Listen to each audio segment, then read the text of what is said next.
Nagsimula pa ang dumami ang paglitaw ng mga halimaw na isda. Isang halimaw naman ang mabilis na sumusugod sa Heavenly Demon, ngunit walang kahirap-hirap na naiwasan ng Heavenly Demon ang ginawang atake ng halimaw sa kanya. Kasabay nito ay seryoso naman tumingin ang Heavenly Demon sa halimaw habang naghahanda ito ng isang counterattack. At makikita nga na tumilapon ang halimaw sa ginawang atake ng Heavenly Demon, kasabay din ng pagtilapon nito ay nawasak ang sandata nito. Isa naman muli na halimaw ang lumitaw sa harapan ng Heavenly Demon. Agad naman ito na naramdaman ng Heavenly Demon at mabilis nitong iniwasan ang halimaw, kasabay ng isang atake na kanyang inihanda. Solidong tumama ito sa halimaw at dahil dito, nahati sa dalawa ang katawan nito.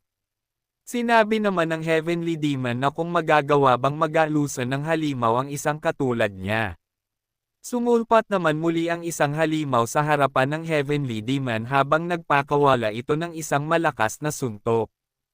Agad naman na nagpalabas ng malakas na enerhiya sa kanyang kamay ang Heavenly Demon habang sinasabi nito sa halimaw na kung nagagalit ba ito sa kanya dahil ang kasamahan nito ay hinati niya sa dalawa.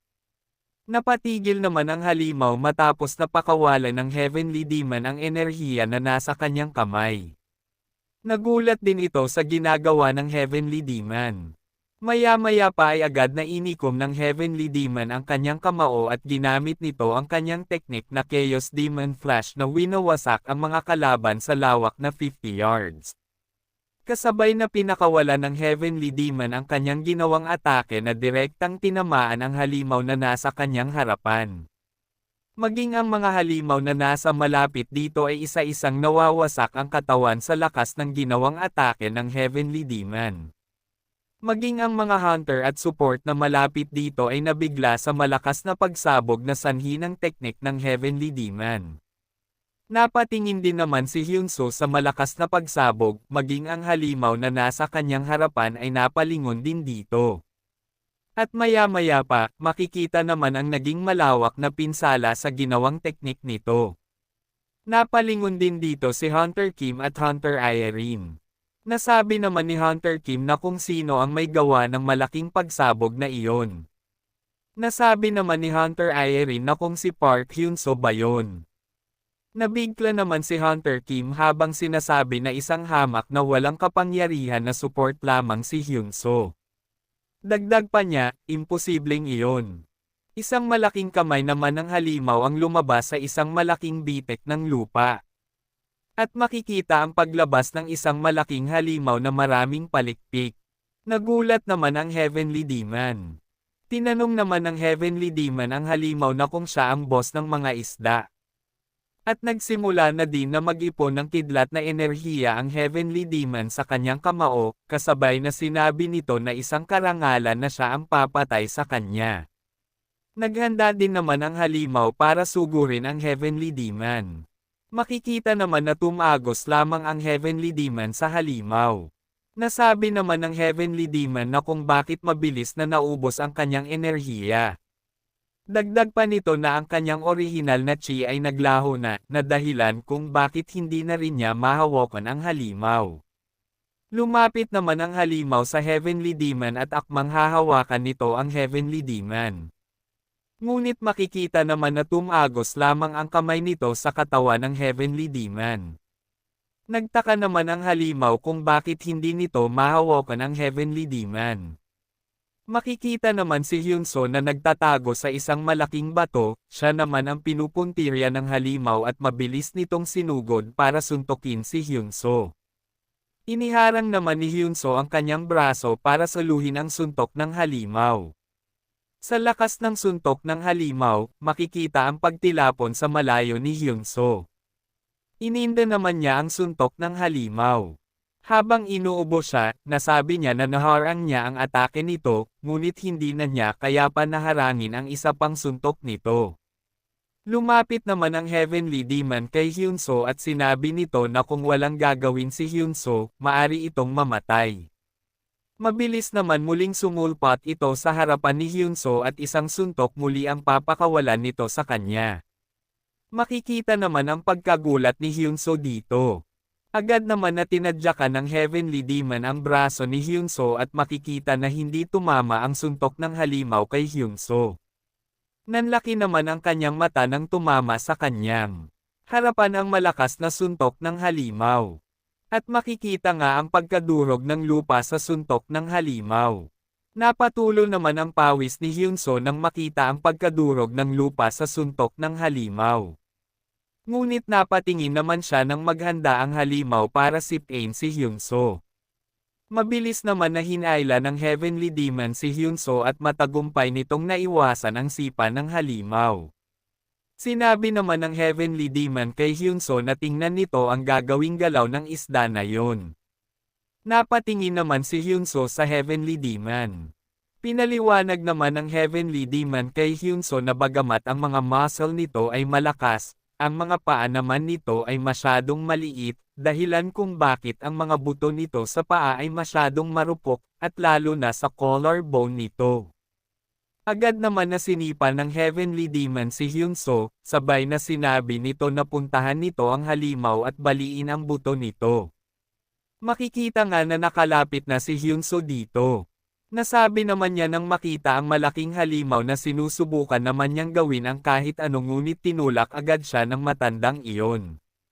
Sinabi naman ng Heavenly Demon na sa malapitan na pag-atake, kailangan nitong gamitin ang kanyang siko para baliin ang buto nito. Ibinuka naman ng halimaw ang kanyang bibig. Nang makita naman ni Hyunso ito, napaiyak na lang siya at nasabi din niya na kung paano niya magagawa ang sinabi ng matandang iyon. Nagsalita naman muli ang Heavenly Demon na tingnan nito nang maayos ang harapan nito. Nagseryoso naman si Hyunso at nasabi niya na bahala na, susundin na lang niya ang sasabihin ng matanda na iyon. At agad niyang sinuntok ang malaking isda, matagumpay naman niyang tinamaan ito sa baba. Ininda naman ng halimaw ang suntok ni Hyunso. Mabilis naman na sumugod si Hyunso at ginamit ang kanyang siko at pinatama sa collarbone ng halimaw. Pinuri naman ng Heavenly Demon si Hyunso. Sinabi din nito na magandang patama ang nagawa nito sa collarbone ng halimaw. Makikita naman na nasaktan ang halimaw dito at maya-maya pa ay bumagsak na ito sa lupa. Nasabi naman ni Hyunso na kung talaga bang nagawa niya na mapatamba ang isang halimaw gamit lamang ang kanyang mga kamay. Nagsalita naman ang Heavenly Demon at sinabi nito na bakit pa nakatayo at tulala si Hyunso. Napalingon naman siya sa Heavenly Demon. Sinabi naman muli ng Heavenly Demon habang tinitingnan ang sibat na kailangan na nitong tapusin ang isda, agad naman kinuha ni Hyunso ang sibat at nasabi din nito na kung inutusan ba siya na patayin ito, dagdag pa niya na madami na din siyang napatay na mga halimaw tulad ng slime, ngunit ang ganong klaseng halimaw ay hindi pa. Nasabi pa niya habang itinututok ang sibat sa halimaw na kung paano ba patayin ang ganong klaseng halimaw. Nagsalita naman ang Heavenly Demon at sinabi nito na bakit pa nagdadalawang isip si Hyunso, at kung magising ito, siya ang unang mamamatay kaysa sa halimaw na iyon. Dagdag pa nito na kailangan patayin na iyan ng mabilis upang matulungan pa niya ang iba. Napatingin naman si Hyunso sa mga kasamahan niyang nakikipaglaban sa mga halimaw, at makikita nga si Hunter Kim at ang isa pang Hangul na hunter na nahihirapan sa pagdami ng mga sumusulpot na halimaw. Makikita din si Hunter Irene na kinakalaban ang isang halimaw. Naging seryoso naman si Hyunso at nasabi niya na tama ang Heavenly Demon na isa itong digmaan. Bumalik naman ang kanyang alaala noong buhay pa ang kanyang mga magulang na makikita habang bumabiyahe sila sakay ng isang kotse. Isang malaking halimaw ang lumabas sa dinadaanan ng kanilang sasakyan. At makikita ang pagtilapon ng kanilang sinasakyan. Nahulog naman ito sa isang bangin. Nasabi naman ni Hyunso na ang pagkamatay ng kanyang ina at ama, maging ang kanyang kapatid na nakarete sa hospital, ay ang dahilan ng mga tulad nitong halimaw. Kasabay ng pag-angat ng kanyang hawak na sibat ay kanyang pinatay ang halimaw. Mabilis naman na nawala ng buhay ang halimaw. Isang liwanag naman ang lumitaw sa harapan ni Hyunso. May pagtataka naman na napansin ito ni Hyunso. At makikita nga ang isang notification ang lumitaw sa harapan niya na sinasabi na dahil sa pag-viral ng isang malakas na nilalang. Ang kanyang limitasyon ay matagumpay niyang nalampasan. Gulat naman na nasabi ni Hyunso na kung ito ba ay isang awakening. Dagdag pa niya na sa wakas ay na-awakened na din siya. Napatigil naman siya nang lumabas ang kanyang skill window. Nagulat naman siya nang mabasa ang kanyang abilidad. Ang abilities na makinig sa instructions ay matagumpay niyang na-awakened. Agad naman na nanlumo si Hyunso na sabi din niya na kung anong klaseng awakening ito. At kung nakuha ba niya ang isang kakayahan na walang kwenta. Makikita naman ang matagumpay na pagkaubos ng mga halimaw. Makikita din ang mga B-rank hunter na katatapos lang din na makipaglaban. Nasabi naman ni Hunter Kim na sa ngayon ang kanilang bilang ay hindi na sapat para magpatuloy pa sa pag-raid ng portal. Dagdag pa niya na bakit sobrang daming lumitaw na mga halimaw sa Bokana pa lamang ng B-rank na portal na iyon. Kaya agad na rin niyang inutos sa kanyang mga kasamahan na kailangan na nilang bumalik. Dahil ang B-rank portal ay maling rank ang pagsukat dito. At ang lugar na iyon ay hindi ang lugar na para sa kanila. Sinabi din ni Hunter Aerin na kailangan na nilang mabilis na bumalik sa labas dahil maaring lumabas muli ang mga halimaw sa kanilang lugar. Ipinahayag din niya na tulungan ang mga sugatan na kanilang mga kasama. Nagsimula naman na kumilos ang mga natitirang hunter at support at tinulungan ng iba ang mga sugatan kasabay na pinapatay din nila ang mga may buhay pa na halimaw. Nasabi naman ni Hyunso na ngayon niya lamang naranasan ang katulad nitong mapanganib na sitwasyon. Dagdag pa niya habang napatingin sa Heavenly Demon na kung hindi dahil sa matandang ito. Isa din siya sa mga bangkay na wala ng buhay ngayon. Napatigil naman siya sa paglapit ni Hunter Kim at sinabi nito sa kanya na kung maari bang makausap siya nito ng saglit mamaya. Nabigla naman si Hyunso sa sinabi ni Hunter Kim. Nasabi din niya na kung may nagawa ba siyang mali at kung paparusahan ba siya nito. Lumipat naman kung saan nagsimula ng lumabas ng portal ang mga natitirang hunter at support dala din nila ang mga bangkay ng mga namatay. Makikita naman si Hyunso na iniisip pa din ang dahilan kung bakit siya gustong kausapin ni Hunter Kim. Sa labas naman ng portal makikita ang pagtitipon ng mga natirang mga hunter at support. Nagsalita si Hunter Kim at sinabi nito na sa lahat ng mga namatay sa laban. Lahat ng naiwan nilang mga pamilya ay bibigyan ng karampatang gantimpala at sasabihin din niya ito sa asosasyon. At magbigay muna sila ng panandaliang katahimikan para sa mga kasamahan nila na namatay sa laban. At makikita nga ang pagtahimik nila Hunter Kim at Hunter Aerin kasama ang mga ibang mga hunter at support. Nasabi naman ng Hangul na si Hunter Choi na ito ay sobra talagang nakakainis. At siguradong ang asosasyon ay sisisihin na naman ang mga high-rank hunter sa nangyari dito. Nagsalita naman muli si Hunter Kim at sinabi nito na bagamat nakakaramdam sila ng kalungkutan at pighati ngayon. Mayroon naman na isang na-awakened ngayon. Nagulat naman na napatingin si Hunter Choi dito. Agad naman na itinuro ni Hunter Kim si Hyunso kasabay na sinabi nito na bigyan nila ng isang pagbati si Hyunso. Napatingin naman ang lahat kay Hyunso. Maging si Hyunso ay nabigla din sa mabilis na pagpapahayag nito sa kanyang awakening. Nasabi din niya na paano nalaman nito ang kanyang awakening. Agad naman na pinagpalakpakan nila si Hyunso at masaya nilang binati si Hyunso. Makikita naman ang paghahanda ng grupo nila Hunter Kim upang bumalik na sa asosasyon. Maririnig din ang pagsisalita ng isang tao at sinasabi nito na ingatan nila ng maayos ang mga equipment. Dahil ito ay pagmamay-ari ng asosasyon. Makikita din si Hyunso na inaayos ang mga kahon ng mga supply. Nagulat naman ito na napatingin ng isang hunter ang lumapit sa kanya. Makikita na si Hunter Choi ito at tinanong nito si Hyunso na kung maayos ang pakiramdam nito. Dagdag pa nito na masyado talagang kakaiba ang mundo. Napasabi naman ni Hyunso kung nandito na naman ba ang Hangul na ito para takutin siya. Tinapik naman ni Hunter Choi sa pisngi si Hyunso habang sinasabi na kung mayroon na mamatay ay isang tao naman na naa-awaken. Napahawak naman si Hyunso sa kanyang muka. Si Hunter Choi naman ay tumayo at tinanong si Hyunso na kung anong klaseng abilidad ang kanyang na-awakened. Makikita naman na napatingin ang iba pang mga kasama ni Hyunso at nasabi din ng isa na mambubuli na naman ba si Hunter Choi ng mga hamak na support.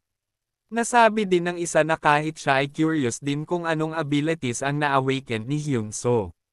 Napaisip naman si Hyunso na kung sasabihin ba niya ang tungkol sa kanyang kakayahan.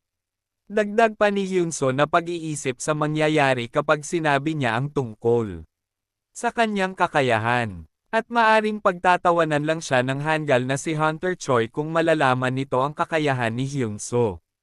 At makikita na nga ang patatawanan ng lahat.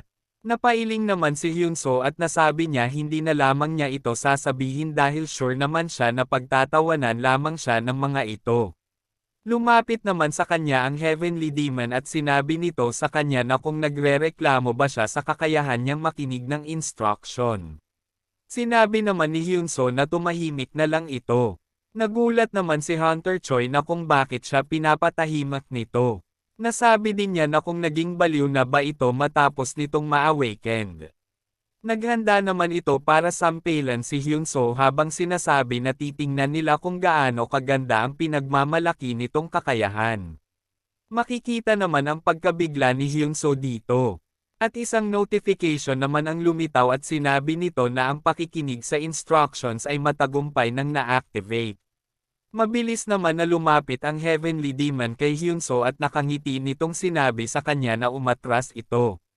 Kusa naman na sumunod ang katawan ni Hyunso at matagumpay nitong naiwasan nagsampal ng hanggal. Nabigla naman si Hunter Choi na kung bakit madali lamang na naiwasan ni Hyunso ang kanyang ginawang atake. Lumabas naman muli ang isang notification na sinasabi na matagumpay siyang nakinig sa instructions. Ang kanyang lakas ay madedagdagan ng 15% sa loob ng ilang oras. Makikita naman na nagalit ang hanggal dahil sa pag-iwas ni Hyunso. At sumugod muli siya upang bigyan ng isang suntok si Hyunso, sinabi din nito na gusto ba talaga siyang labanan nito. Makikita naman ang mabilis na pagsugod ni Hunter Choi papunta kay Hyunso. Makikita naman ang Heavenly Demon sa likuran ni Hyunso at seryoso nitong sinabi ang kanyang technique left crouching tiger right Russian crush. Lumabas naman muli ang notification at sinabi nito na ang technique na left crouching tiger, right Russian crush ay kasalukuyang ina-activate. Makikita naman ang paglabas ng enerhiya sa mata ng Heavenly Demon. Nasabi naman ni Hyunso na kung ano ang nangyari, at mukhang ang oras ay huminto. At ang technique na sinabi ng Heavenly Demon ay pumapasok sa kanyang utak. Maya-maya pa ay kusang kumilos ang kanyang katawan at mabilis na sinugod si Hunter Choi. Kasabay na ginamit nito ang technique na sinabi ng Heavenly Demon. At makikitang sulido itong nasalo ng hanggal na Hunter. Makikita naman ang pinsala na nagawa ng technique, kasabay din ang makikitang pagkasira ng matibay na armor ng isang B-rank. Ang hanggal naman na Hunter ay nagpagulong-gulong sa malayo. At tuluyan na itong nawala ng malay sa tinamo nitong pinsala. Lumapit naman ang mga kasamahan nila at nasabi naman ng isa na kung talaga bang napabagsak niya ang isang B-rank hunter sa isang atake lang. Dagdag pa ng isa na kaka-awakened lamang ni Hyunso bakit gano'n na agad ang lakas nito. Lumapit naman si Hunter Kim sa walang malay na si Hunter Choi. At agad nitong sinabi kay Hunter Irene na ang paghinga nito ay maayos lamang. Kailangan lamang na tumawag ng medical team. Agad naman na sumunod si Hunter Irene dito. Napatingin naman si Hyunso sa kanyang kamay at nasabi din niya na talaga bang natalo niya ang hanggal na iyon. Makikita naman ang paglapit ni Hunter Kim kay Hyunso at sinabi nito sa kanya, ang pananakit sa mga kasamahan ay maaring magsanhi ng isang parusa. Dagdag pa niya kay Hyunso na ngunit ngayon ay ang unang beses niya kaya sa ngayon ay isasara niya ang kanyang mata at wala siyang nakita. At agad na din itong nagpaalam sa kanya habang sinasabi na kakausapin din niya ang asosasyon para sa kanya kaya pumunta na ito para sukatin ang kanyang rank. Nasabi naman ni Hyunso na ang lahat ay nagustuhan ang nangyari kay Choi Jong-sung. Ngunit napatigil naman siya ng isang boses ang bumati sa kanya. Makikita na si Hunter Irene ito sinabi din nito na sa susunod sana ay makasama niya ang ating bida na mag-raid ng isang portal. Agad naman na bumilis ang tibok ng puso ni Hyunso na sabi din niya na totoo bang kinakausap siya ni Hunter Irene. Nagsalita naman ang Heavenly Demon at sinabi nito kay Hyunso na kung gusto ba nito ang babae na yun. Gulat naman na napalingon si Hyunso sa Heavenly Demon. At sinabi nito na hindi yon ganon at wag din ito magsalita ng mga walang kwenta. Napatingin naman si Hunter Irene kay Hyunso. Maya-maya naman ay makikita na nahihiyang magsalita si Hyunso. Sinabi naman ng Heavenly Demon na wag nang mahiya si Hyunso at sabihin na agad nito ang gusto nitong sabihin. Dahil baka mamatay pa siya bago ito magsalita. Mabilis naman na lumuhad si Hyunso at agad na hiniling nito sa Heavenly Demon na gusto niyang maging kanyang disipolo. At nagmamakaawa din nitong sinabi na turuan siya nito ng kanyang martial arts. Ang part na ito ay dito muna matatapos mga lodi. At, para naman po maging updated kayo sa mga video na mau-upload pa natin ay maaari po kayong mag-subscribe sa ating munting channel. Pakipindot na din po ng ating notification bell. Maraming salamat mga idolo.